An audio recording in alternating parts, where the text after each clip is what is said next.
Hi everyone. Welcome to our first session on mythology and folklore across cultures. Let's begin with the big question. What is a myth and why do societies tell them? Myths are not just old stories. They serve important functions in a culture. They provide moral guidance, especially for children. They act as a form of cultural teaching, passing down values that societies consider important, and they explain the mysteries of the world, like thunder in the sky or the change of the seasons.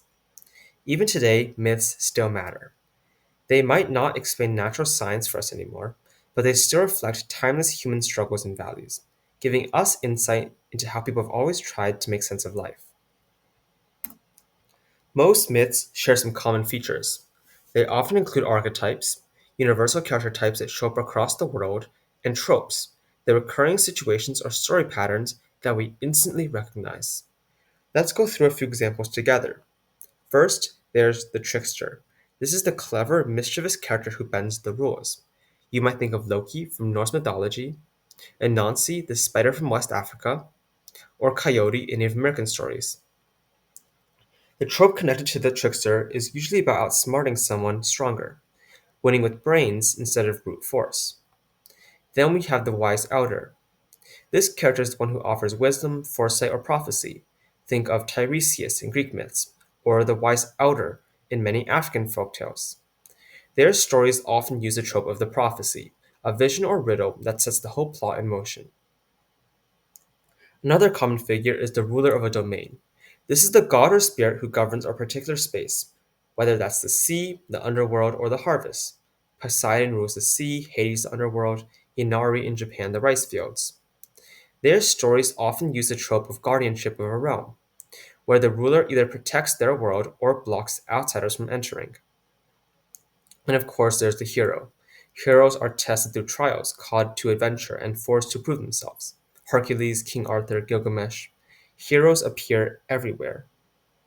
The big trope tied to them is the hero's journey: departure, struggle, transformation, and return. But heroes aren't the only central figures. Many myths feature the monster or shadow figure. This is the embodiment of chaos, fear, or destruction. Medusa in Greek myth, the Wendigo in Algonquin tradition, or dragons across many cultures. Their stories often follow the monster slayer trope, where the hero proves their worth by defeating this terrifying force. We also see the innocent or maiden.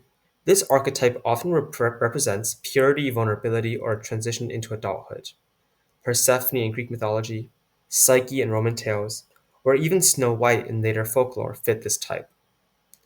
The common trope here is the damsel in distress, someone who needs to be rescued. Of course, in many modern stories, this has been flipped on its head. Another is the culture hero. This character brings something essential to humanity: fire, agriculture, wisdom. Prometheus stealing fire for humans, Maui fishing up islands in Polynesia. The typical trope is the gift from the gods, where humans receive something they can't live without. Finally, there is the fool or the underdog. This is the character no one expects to succeed, but who somehow wins in the end. The youngest son in European fairy tales often plays this role. The trope here is that the underdog triumphs, reminding us that success can come from the most unlikely place. So, when we read myths, these recurring characters and situations aren't just there for entertainment. They're reflections of what each culture values, whether it's cleverness, wisdom, courage, or sacrifice. Then let's move on to the cultural contexts. Different cultures emphasize different lessons. In one culture, strength might be the highest virtue, in another, it could be cooperation or fairness. This is why it's so important to read myths within their cultural context, to see what values they are really highlighting. For example, in some Japanese myths and stories, the honorable path might be to sacrifice yourself, even to the point of death. To a Western audience, this can seem extreme, but within the cultural context, it reflects deep values of honor, loyalty, and duty. In Chinese mythology, we often see stories emphasizing harmony and balance. Take the tale of Pangu, who creates the world by separating the heavens and the earth with his own body. That story teaches that the universe is built on balance, and it also glorifies self sacrifice for the greater good. Even familiar Western fairy tales like Little Red Riding Hood change meanings across cultures and times. In some earlier versions, Little Red Riding Hood is eaten by the wolf with no rescue.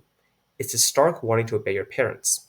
Later versions, however, with the hunter saving her, reflect a cultural shift towards hope, redemption, and the protection of innocence. So, when we study myths, we're really studying what each society cares about most.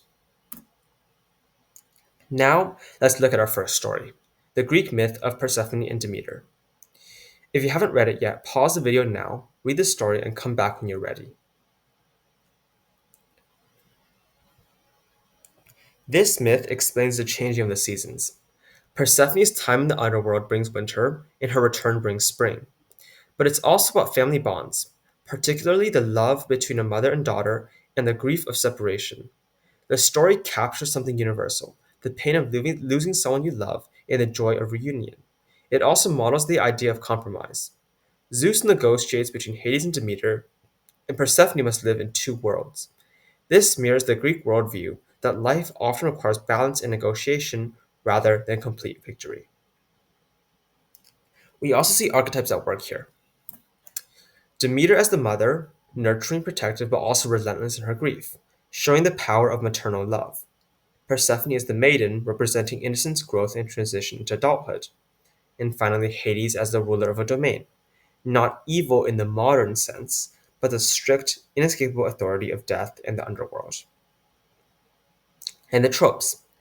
The overprotective parent, Demeter's unwillingness to let go, mirrors real family struggles about independence. The cycle of grief and renewal, winter as grief, spring as joy. This shows how humans naturally connect emotional states to the rhythms of the earth. And finally, the abduction or marriage motif, which is common in ancient myths, reflecting historical practices and anxieties around marriage, especially for young women. So myths like this don't just explain natural phenomena, they also reveal emotional truths and cultural expectations. Finally, let's talk about some takeaways.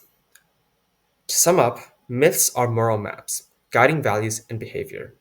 Archetypes and tropes are the building blocks that carry meaning, and cultural context is essential to understanding the story's true message. Now let's carry this discussion forward with some prompts. In Persephone and Demeter, the lesson comes from family love and compromise. What kind of lesson do you find most common in your culture's myths? Can you share a myth from your cultural tradition that teaches an important lesson and explain why it matters?